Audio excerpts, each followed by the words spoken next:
Good morning friend आमी प्रियंका नतून आरेकटी ब्लगे तुम्हादेर सबाइके स्वागत जानाई। सबाई केमन आछो? आशा करछि खूबই भालो आछो और तुम्हादेर भालोबासाय आमराओ खूब भालो आछि।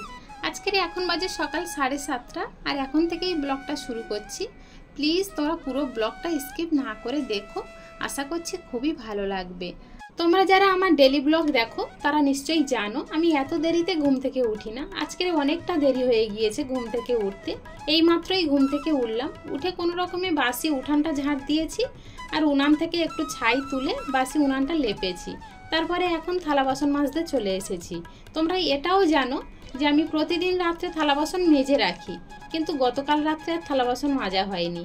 এর কারণ কি সবকিছু তোমাদের সঙ্গে শেয়ার করব, তবে তোমরা পুরো ব্লগটা জুড়ে আমার সাথে থেকো, নিশ্চয়ই সবকিছু বুঝতে পারবে। এতক্ষণ তো অনেক গল্প অনেক আড্ডা দিলাম তোমাদের সাথে, এবারে কাজের কথায় আসা যাক। সকালে তো দেখলে এই থালা বাসন নিয়েই তোমাদের সামনে বসে পড়েছি, সেইগুলো এখন মেজে ঘষে ধুয়ে এনে এখন উপর দিয়ে দিচ্ছি। তবে এখনো বিছানা তোলা হয়নি, দেখতেই পাচ্ছ ঘরের ফ্যান চলছে, মশারি খাটানো রয়েছে। তবে তৃষ্ণা এখনো ঘুমাচ্ছে ওখানে, তৃষ্ণা খালি গায়ে বলে আর দেখালাম না তোমাদেরকে। আর এখন আমি চলে গিয়েছিলাম রান্না করতে, কিন্তু আমার বাসি ঘর মোছা হয়নি। তৃষ্ণার বাবা যেহেতু যাবে 10টার মধ্যে কাজে, ওই জন্য কোনো রকমে দুই একটা বাসি কাজ সেরে রেখে রান্নার কাজটা আগে সেরে নিতে গিয়েছি। আর আমি সব সময় দেখেছি যখন আমি তাড়াতাড়ি করে কাজ করতে যাই তখন আমার বিভিন্ন ধরনের সমস্যা এসে যায়, মানে আরও একটু দেরি হয়ে যায়। দেখো রান্না করতে গিয়েছি, গিয়ে তরকারিতে যখন লবণ দেব তখন দেখছি লবণ নেই, আবার ছুটে এসেছি এই লবণ ঢালতে। আর আজকের তৃষ্ণার বাবা অনেকটা কুদ্রি ফল তুলেছে জানো, দেখো কতটা কুদ্রি ফল হয়েছে। আগের বারে কুদ্রি ফলগুলো তুলে তো মামিমাদের দিয়ে আসা হয়েছে, আবার 2-4 দিন পরে এই কুদ্রি ফলগুলো হলো। তবে এটা আজকের আর রান্না করব না, দেখি কবে রান্না করা যায়, তোমাদের তো নিশ্চয়ই দেখাবো। তবে আজকের তাড়াহুড়োর কারণে আর তোমাদেরকে রান্নাটা দেখানো হলো না। তবে রান্না করে গুছিয়ে রেখে এখন বিছানা তুলতে চলে এসেছি।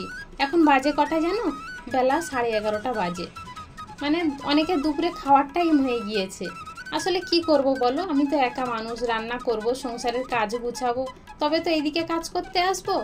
তাই বিছানা তুলতে এসে দেখি ফ্যানটাতে প্রচুর পরিমাণে ধুলো জমেছে।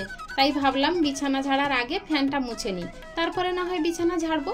তবে একটু আগে তোমাদেরকে বললাম না আজকের ঘুম থেকে উঠতে একটু বেলা হয়ে গিয়েছে, আর থালা বাসন গতকাল রাত্রে মেজে রাখিনি। তার কারণটা হলো তৃষ্ণার বাবা গতকাল রাত্রে কাজের জায়গা থেকে ফোন করে বলেছিল আমি রাত 10:30টায় যাচ্ছি, তোমরা খাওয়া দাওয়া করে নিও না যেন, একটু লেট করো।